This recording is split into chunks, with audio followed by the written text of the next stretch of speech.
Olá, amigos, vamos dar continuidade ao nosso material de matemática básica do ensino médio. Rivelino, o que é que falta a gente começar? Qual assunto a gente vai começar agora? Bem, na aula anterior a gente terminou o sistema lineares. A gente viu PA, fazendo uma retrospectiva aí, não? A gente viu progressão aritmética, progressão geométrica, matriz, determinante, sistema lineares. Hoje a gente vai dar início a um assunto extremamente importante para vocês. Que assunto é esse, Rivelino? Extremamente importante porque os outros não eram? Não, ao contrário, todos os assuntos são importantes. Mas esse em particular, ele é especial por quê? Porque na maioria das provas de raciocínio lógico, você encontra uma questão de análise combinatória. Então hoje nós vamos tratar de análise combinatória. É um assunto importantíssimo, é uma ferramenta poderosa, tá certo? Utilizada não só como problemas de análise combinatória, mas também em probabilidade, em outros assuntos, em outras disciplinas também, tá certo? Então é importante que você assimile esse conteúdo com muito cuidado, tá?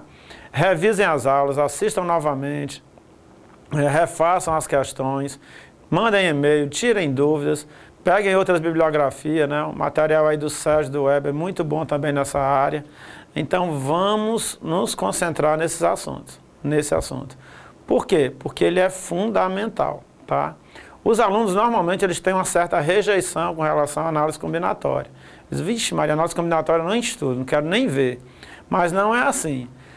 Se você pegar aí um histórico, uma lista de exercícios das organizadoras de uma maneira geral, as questões são parecidas, as saídas são mais ou menos as mesmas, então você tem como assimilar esse assunto e, ao mesmo tempo, resolver se dar bem nos concursos de uma maneira geral.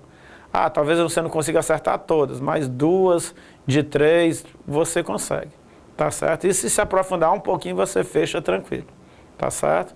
Beleza, Rivelino, mas do que é que trata a análise combinatória? Bem, vamos dar aqui um exemplo para você entender o que é que a gente vai estudar.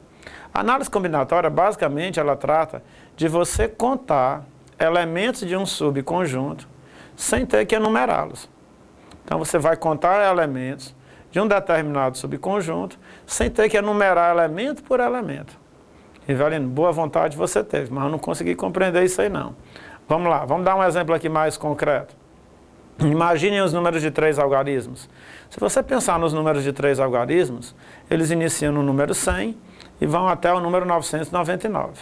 Então imagine aí de 100 a 999, você tem um conjunto finito formado por vários elementos, iniciando no 100, 101, 102 até 999. Beleza. Desses elementos, eu estou interessado naqueles números em que os algarismos são todos diferentes. Então imagine aí, ó, de 100 a 999, você tem números de 3 algarismos em que os elementos são todos diferentes. Por exemplo, o número 102. O número 102 é um elemento deste conjunto em que todos os algarismos são diferentes. Esse tem interesse para mim. 103. O 103, todos os algarismos são diferentes. Então eu quero saber quantos desses números quantos números possuem elementos todos distintos, todos diferentes. Você já imaginou? De 100 a 999, você descobrir quantos desses números possuem todos os algarismos diferentes? Então seria um negócio assim, se você fosse colocar no papel 100, 101, 102, 103, até 999 e sair circulando aqueles cujos algarismos são todos diferentes, imagine a trabalheira que ia dar, né? É aí que entra a análise combinatória. A análise combinatória, ela me permite dizer quantos algarismos desse conjunto, quantos números desse conjunto, né, quantos elementos desse conjunto possuem algarismos diferentes sem eu ter que enumerar de um por um. Entenderam aí?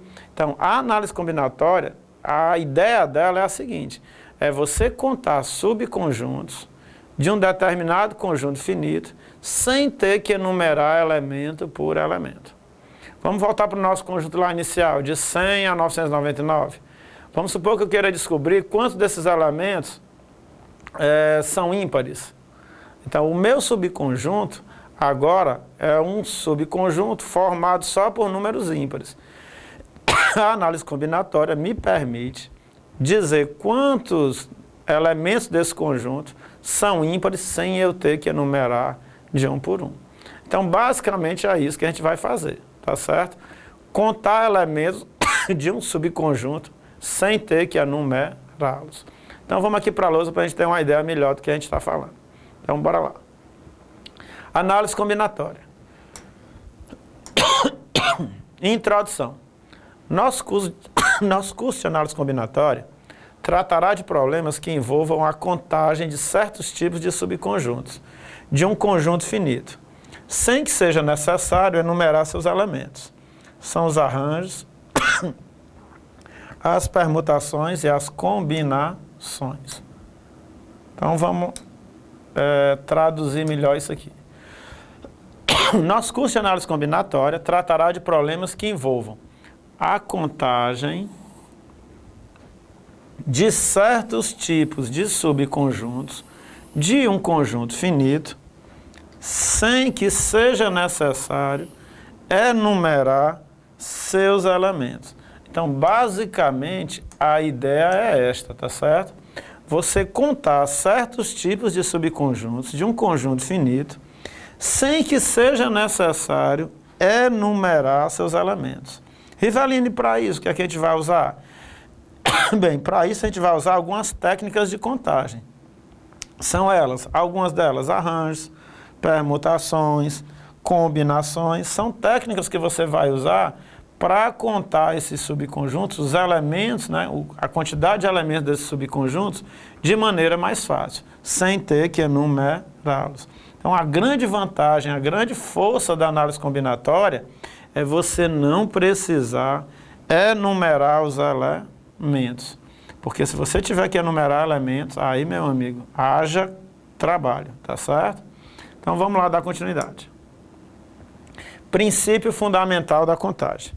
Pronto, moçada. Nossa primeira técnica de contagem, e a mais fácil de todas, a mais simples de todas, é o princípio fundamental da contagem. Rivelino, em que consiste o princípio fundamental da contagem?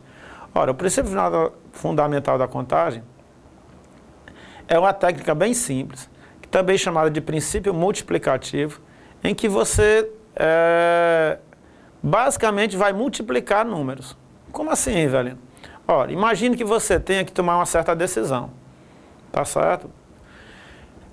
Vamos supor, eu quero subir uma montanha e eu tenho 5 caminhos para subir essa montanha, 4 caminhos para subir essa montanha. Então, um deles eu tenho que escolher. Eu tenho 4 caminhos que levam ao topo de uma montanha e eu tenho que escolher qual caminho eu vou utilizar. Então, a pergunta é, de quantas maneiras eu posso subir e descer essa montanha? Ora, se você tem 4 caminhos para subir, você tem que tomar uma decisão. Que decisão? Escolher um caminho. Então, eu vou escolher um desses caminhos, escolhi um desses 4. Então, eu tenho 4 maneiras de subir essa montanha. Chegando ao topo da montanha, eu vou descer a montanha. Ora, para descer, você também tem que escolher um caminho. Rivelino, quantos caminhos eu tenho para descer essa montanha? Você também tem 4. Se existem 4 caminhos para subir, existem 4 para descer. Então, eu posso subir essa montanha de 4 maneiras e posso descer de 4 maneiras. Então, a minha primeira decisão, subir essa montanha. De quantas maneiras eu posso subir? 4. Minha segunda decisão, descer a montanha. De quantas maneiras eu posso descer essa montanha? Também de 4 maneiras. A minha pergunta é, de quantas maneiras eu posso subir e descer essa montanha? Ora, você tem a primeira maneira, que é subir, você tem 4 modos. Você tem a segunda maneira, que é descer, também mais 4 modos. Então, de quantas maneiras você pode subir e descer? 4 vezes 4. Isso é o que a gente chama de princípio multiplicativo. Se você tem uma decisão a ser tomada, e essa decisão pode ser tomada de X maneiras, e você tem uma segunda decisão a ser tomada, e essa segunda decisão pode ser tomada de Y maneiras, então, tomar a decisão D1 e D2, existem X vezes Y maneiras. Tá certo? Rivelino, ainda ficou confuso. Vamos para a lousa? Para ver se a gente esclarece melhor. Então, bora para cá. Princípio fundamental da contagem. O princípio fundamental da contagem diz que se há X modos se há X modos de tomar uma decisão D1 e, tomada a decisão D1, há Y modos de tomar a decisão D2, então o número de modos de tomar sucessivamente as decisões, o número de modos de tomar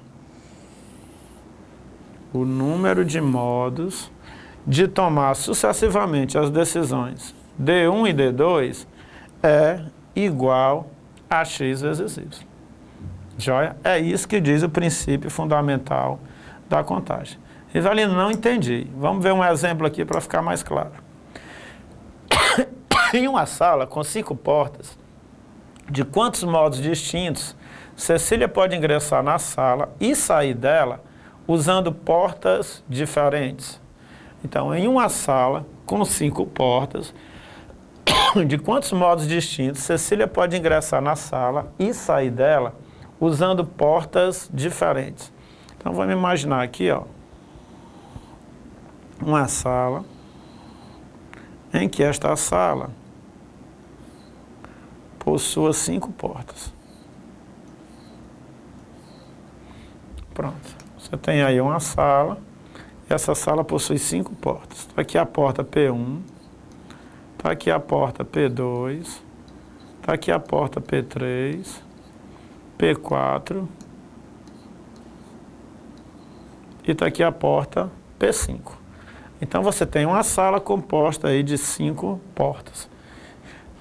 Existe uma moça chamada Cecília, cujo objetivo é entrar nesta sala e sair sem utilizar a porta pela qual ela entrou.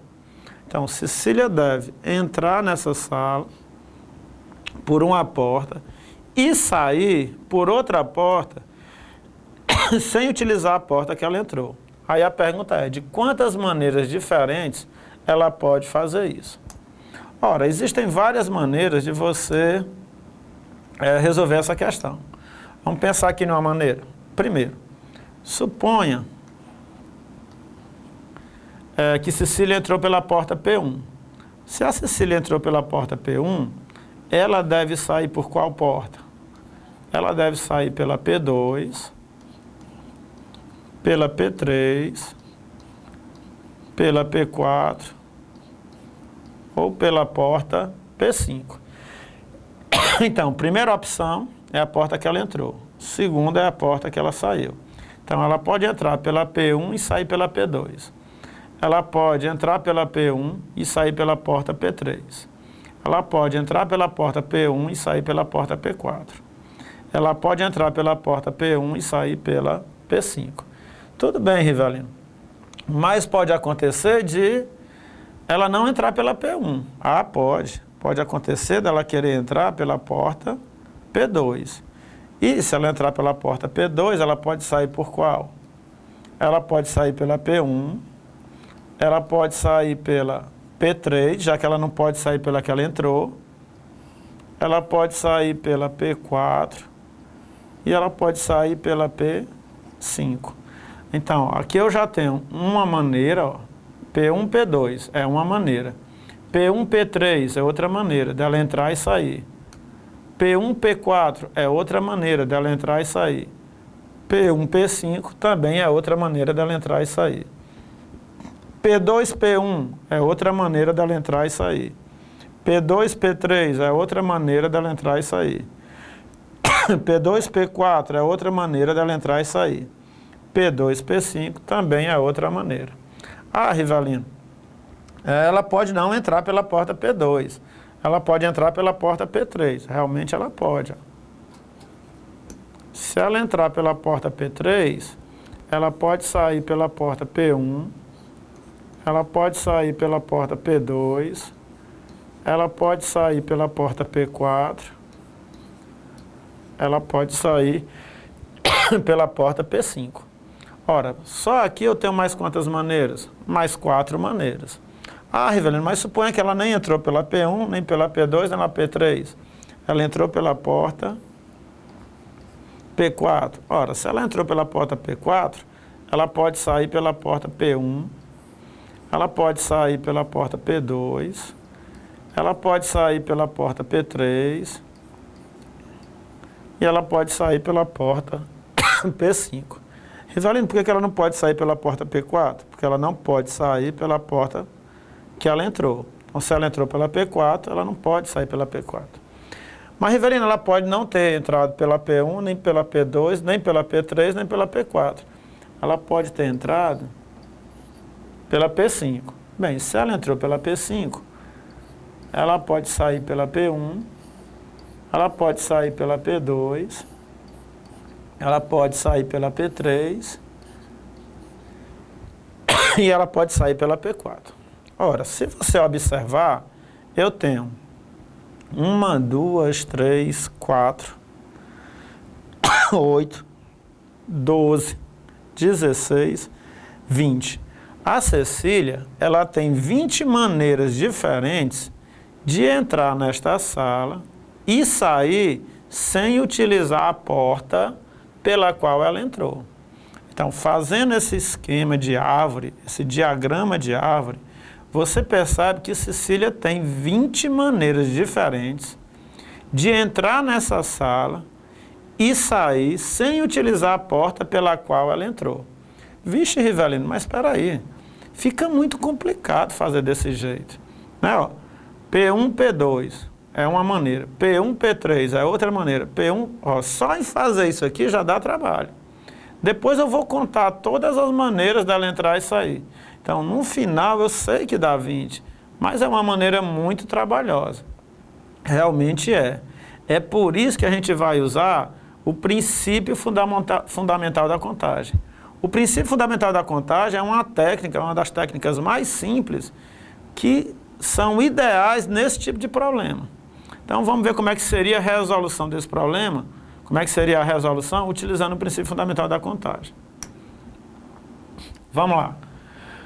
D1. O que eu estou chamando de D1 é a primeira decisão que a Cecília tem que tomar. A Cecília tem que tomar uma decisão. Qual é a primeira decisão que ela tem que tomar? É escolher a porta pela qual ela vai entrar. Está aqui ela, né? Está aqui a Cecília, virada para as 5 portas, né? Meia hora depois eu tenho certeza que ela vai escolher uma. Mas até ela escolher, ela tem 5 opções para escolher. Tá certo? Ela tem que tomar essa decisão. Ah, eu gostei mais da porta P1, ela é rosa. Ai, não, a P4 está enfeitada. Eu não sei qual o critério que ela vai usar, mas ela tem que tomar uma decisão. Qual é a decisão? Escolher uma das 5 portas. Então está aqui, D1, escolha da porta de entrada. Então, de quantas maneiras Cecília pode escolher a porta para entrar? 5 modos, de 5 maneiras. Uma vez escolhida a porta de entrada, não esqueçam, né? Ó, suponha agora que ela escolheu uma. Ela tem 5 maneiras de escolher, mas ela já escolheu uma. Agora ela vai tomar a decisão D2. Rivelino, qual é a decisão D2? A decisão D2 é escolher a porta de saída, tá certo? Ela entrou por uma dessas portas e agora ela vai escolher uma porta para sair. Qual é a condição que o problema impõe? O problema impõe uma condição. Ela não pode sair, Cecília pode ingressar na sala e sair dela usando portas diferentes. Ou seja, ela não pode sair pela porta que ela entrou. Se ela entrou pela porta 1, ela não pode mais sair pela porta 1, ela tem que escolher uma das outras. Então, a segunda decisão que a Cecília vai tomar é escolher a porta de saída. Rivelino, de quantas maneiras a Cecília pode escolher a porta para sair da sala? De 4 maneiras. Mas, Rivelino, por que 4 maneiras? Não são 5 portas? Sim, são 5 portas. Mas por que 4 maneiras? Porque uma das portas ela não pode utilizar. Qual delas? A porta pela qual ela entrou. Então, a decisão 2 está restrita a 4 maneiras. E agora? Bem, agora a gente vai utilizar o princípio fundamental da contagem.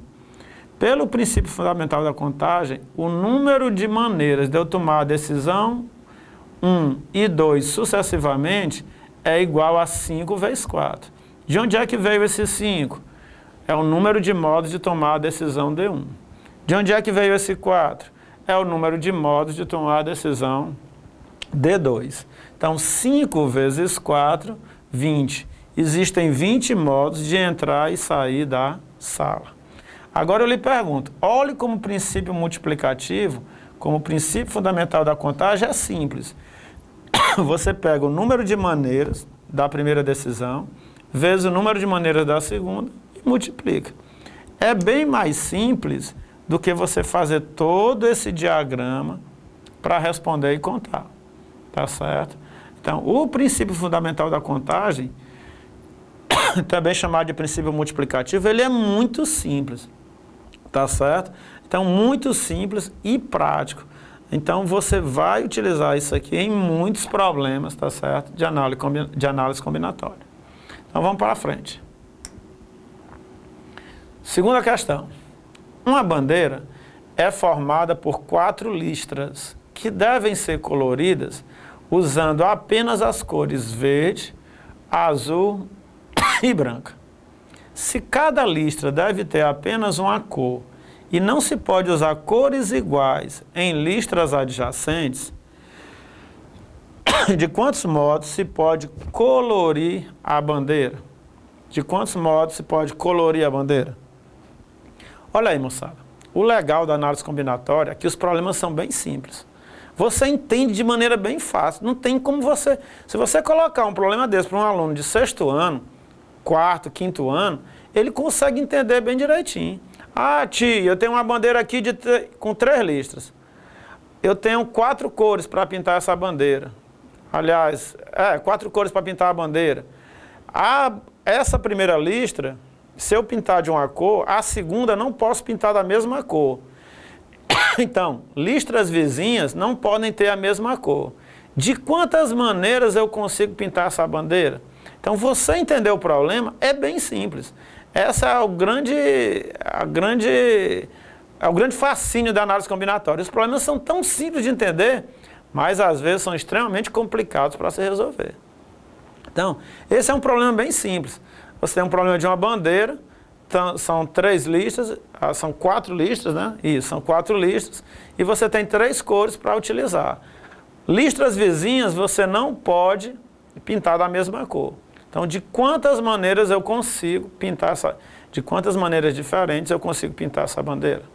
Então, imaginem que você vai fazer isso na prática e depois contar as maneiras. Fica extremamente complicado agir desse jeito, tá certo? Por isso que a gente vai usar o quê? Princípio fundamental da contagem. Então, vamos aqui para a lousa. Uma bandeira é formada por 4 listras. Vamos aqui desenhar a nossa bandeira.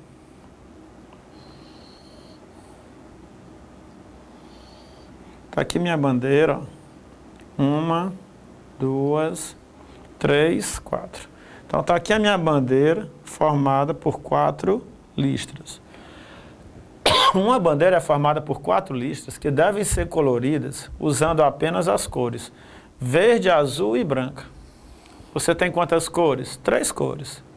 Se cada listra deve ter apenas uma cor, então cada listra dessa deve ter apenas uma cor e não se pode usar cores iguais em listras adjacentes. Você não pode usar cores iguais em listras adjacentes. O que significa a palavra adjacente? Vizinhas. Em listras vizinhas, você não pode ter a mesma cor. De quantos modos se pode colorir a bandeira? Então, vamos lá. Imagine aí, qual a nossa primeira decisão? A primeira decisão a ser tomada é pintar a primeira listra. Então, eu vou pintar a primeira listra. De que cor eu vou pintar a primeira listra? Ora, a primeira listra, eu tenho 3 modos de pintá-la. Eu posso pintar de verde, eu posso pintar de azul ou posso pintar de branca. Então, são 3 possibilidades para a pintura da primeira listra. Você pode usar 3 cores distintas, né? Ó, uma das 3 cores, você pode usar uma das 3. Uma vez pintada a primeira listra, a sua segunda decisão é de que cor você vai pintar a segunda. Aí eu pergunto, de quantas maneiras você consegue pintar essa segunda listra? Ora, essa segunda listra, você consegue pintar de 2 maneiras. Por que, Rivelino? Porque você não pode mais utilizar a cor que você utilizou na primeira listra. Por isso, cai de 3 para 2. Então, vamos lá. Vamos para a terceira listra. Ah, Rivelino, já sei, a terceira listra é 1. Não, tenha cuidado. Quantas cores eu posso utilizar na terceira listra? Na terceira listra, eu só não posso utilizar a que eu utilizei nessa segunda aqui, ó. Na terceira, eu não posso utilizar a cor que eu utilizei na segunda. Mas eu posso utilizar a cor que eu usei na primeira? Pode. Listras vizinhas não podem ter a mesma cor. Então, se aqui tem uma cor, eu não posso utilizar essa cor nessa listra. Mas eu posso utilizar as outras duas. Então, existem duas maneiras de pintar a terceira listra. Rivelino, e por último, a quarta listra? Ora, a quarta listra são 3 cores, eu não posso usar essa vizinha, então existem duas maneiras de você pintar a última listra. Rivelino, usando o princípio fundamental da contagem, de quantas maneiras eu consigo pintar essa bandeira? Ora, 3 vezes 2, vezes 2, vezes 2. 2 vezes 2, 4, 4 vezes 2, 8, 8 vezes 3, 24. Então, existem 24 maneiras diferentes de você pintar essa bandeira, tá certo? Imagine você pintando agora. Pintei de um jeito, anotei, uma maneira. Pintei do outro jeito, 2 maneiras. Pintei do outro jeito, 3 maneiras. Já pensou? Primeiro, até você chegar a 24, já deu um trabalho danado. Segundo, mesmo que você chegue a 24 maneiras, você vai ficar na dúvida. Rapaz, será que não está faltando uma maneira não de eu pintar? Você não vai ter certeza que ali é o número exato. Então, organizando esse problema, né? Está aqui as decisões que você tomou. Você tomou 4 decisões. Primeira decisão, escolher a cor da primeira listra. Então, você tem quantas maneiras de escolher, quantos modos de escolher a cor da primeira listra? 3 modos. Segunda decisão, escolher a cor da segunda listra. De quantos modos você pode escolher a cor da segunda listra? 2 modos. Por quê? Porque você não pode mais usar a cor que você utilizou na primeira listra. Terceira decisão, escolher a cor da terceira listra. 2 modos. Por quê? Porque você não pode usar a cor que você utilizou na segunda listra. D4, quarta decisão, escolher a cor da quarta listra. 2 modos. Por quê? Porque você não pode utilizar a cor da terceira listra. Então, ficam 2 modos. Então, no final, ó, 3 vezes 2 ao cubo, 3 é a primeira decisão, 2 vezes 2 vezes 2 dá 2 ao cubo, que é igual a 24 modos de colorir a bandeira. Tá certo? Beleza, vamos para o próximo, Rivelino. Quantos são os números de 3 dígitos distintos? Quantos são os números de 3 dígitos distintos? Ora, imaginem os números de 3 dígitos. Os números de 3 dígitos começam no 100 e vão até 999. Quantos são, né? Quantos deles têm 3 dígitos diferentes?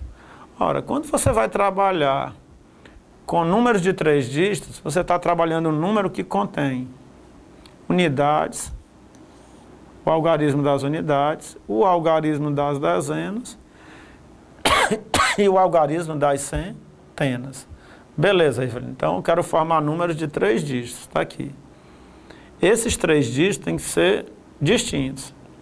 Ou seja, só me interessa o 102, o 103, o 105, o 104. 100 não me interessa, 101 não me interessa. Só me interessam números cujos 3 dígitos sejam distintos. Rivelino, e os dígitos que eu posso utilizar? Bem, a gente está trabalhando com sistema de numeração decimal, né? Então, você pode utilizar esses dígitos aqui, né? Pronto. O nosso sistema de numeração é chamado de decimal porque ele utiliza 10 dígitos. Então, tá aí os 10, tá certo? Eu tenho 10 dígitos e quero descobrir quantos números de 3 algarismos existem cujos dígitos são todos distintos. Beleza, Rivelino. Vamos tomar as decisões, né? Vamos lá. Começo por qual, Rivelino? Começar pelas centenas. Por que pelas centenas? Porque nas centenas tem um problema. Os números de 3 algarismos, eles não podem começar por 0. Então eu pergunto, quantas possibilidades eu tenho para o algarismo das centenas? Quantas possibilidades eu tenho? Quantos dígitos eu tenho que podem ocupar o algarismo das centenas? Ora, se o das centenas não podem começar por 0, não pode começar por 0, então eu tenho 9 opções. De 1 a 9. Qualquer um desses algarismos podem ocupar o algarismo das centenas. Então são 9 possibilidades. Beleza. Agora vamos para os da dezena. Quantos dígitos podem ocupar o algarismo das dezenas? Vamos lá. O das dezenas, ó, eu tenho 10 dígitos. Das dezenas não tem problema, pode ser 0.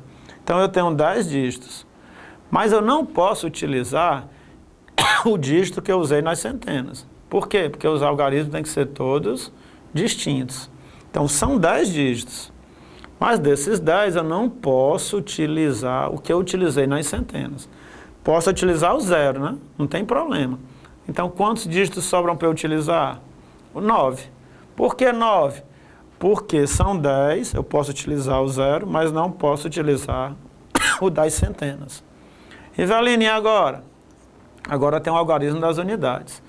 Quantos dígitos podem ocupar o algarismo das unidades? Bem, são 10 dígitos. Eu já utilizei um nas centenas, já utilizei um nas dezenas, sobram 8. Então, tenho 8 possibilidades para as unidades. Agora, ó, pelo princípio multiplicativo, é só você fazer 9 vezes 9 vezes 8. Você vai achar o total de números de 3 dígitos, todos distintos. Organizando a questão, vamos lá. Primeira decisão, escolher o dígito das centenas. São 9 modos. Por que 9? Porque o 0 não pode iniciar o número. Segunda decisão, escolher o dígito das dezenas. Também são 9 modos. Por quê? Porque o 0 pode entrar, mas não pode entrar o dígito que você usou lá nas centenas. Terceira decisão, escolher o dígito das unidades. São 8 modos. Por quê? Porque são 10 dígitos. Você já utilizou um nas centenas e outro nas dezenas. Sobram 8 para as unidades. Pelo princípio multiplicativo, 9 vezes 9 vezes 8, 648. Ou seja, existem 648 números de 3 dígitos, todos eles distintos. Já pensou você ter que escrever tudinho e olhar quantos são os números que têm dígitos diferentes de 3 algarismos? Dava muito trabalho. Então, usando basicamente 2 multiplicações, você conseguiu matar a questão. Então, moçada, só com esses exemplos, eu já acredito que você já deu para ver a força da análise combinatória. A gente conseguiu contar elementos de conjuntos que, se você fosse enumerar, iria dar um trabalho danado, tá certo? Então, basicamente, o nosso curso de análise combinatória vai ser isso. Contar elementos de um subconjunto sem ter que enumerá-los. Isso é fundamental para a gente, tá certo? Um forte abraço, desculpe aí com o bichinho do ran aqui, ainda me pegou, tá certo? Mas daqui a pouco a gente volta para dar continuidade. Um forte abraço, valeu!